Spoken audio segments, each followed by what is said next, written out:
So you write the Fat City Mystery series. That's right. Tell us about that. They're all set in Durham, North Carolina, and in real life, the setting is in real life what is called the self-proclaimed diet capital of the United States, or diet capital of the world. Diet capital. The diet Okay. capital, hence Fat City, not to be confused with New Orleans, which is the titular Fat City. But people traditionally have gone to Durham, North Carolina to lose a lot of weight. I didn't know any of this. I know. Well, back in the 70s and the 60s, before they had all the gastric bypasses and the drugs that you could take and that sort of thing, Durham was like the mecca for overweight people. It was like the last hope. If you were morbidly obese, people would go to Durham, and because of that, it became like a real center for people who were trying to become healthy and lose weight. So my protagonist goes down there because she has to lose 100 pounds in order to get her first job on television.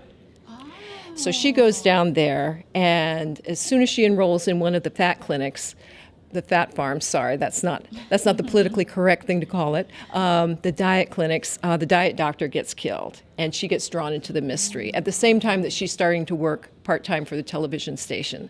So she's an investigative journalist. She has a chronic struggle with her weight, and it's a cozy mystery. Very interesting.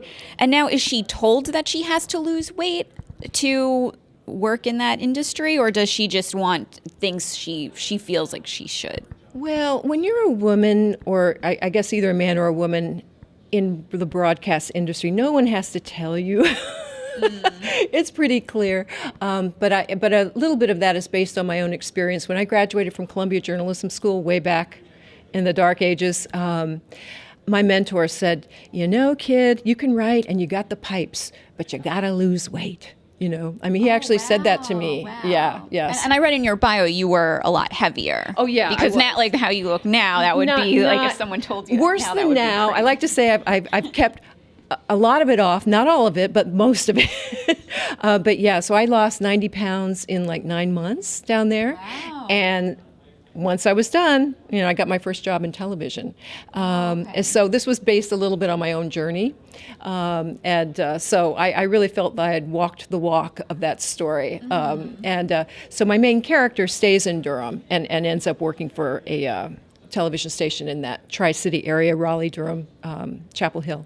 And and then in each story, she gets involved with a different mystery, but each one of them has to do with something to do with body image, physical beauty, or something like that. One's called Dying to be Thin. The second one's a killer workout. The third one is Makeovers Can be Murder. So they all have sort of a health, diet, and exercise.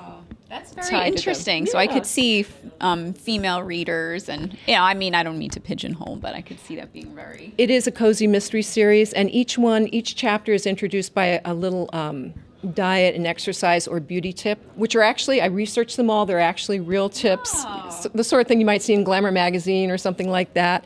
And so that's the frame for each chapter. Very interesting. Yeah. And now we're speaking here at Thriller Fest 2014. How has Thriller Fest helped you as a writer?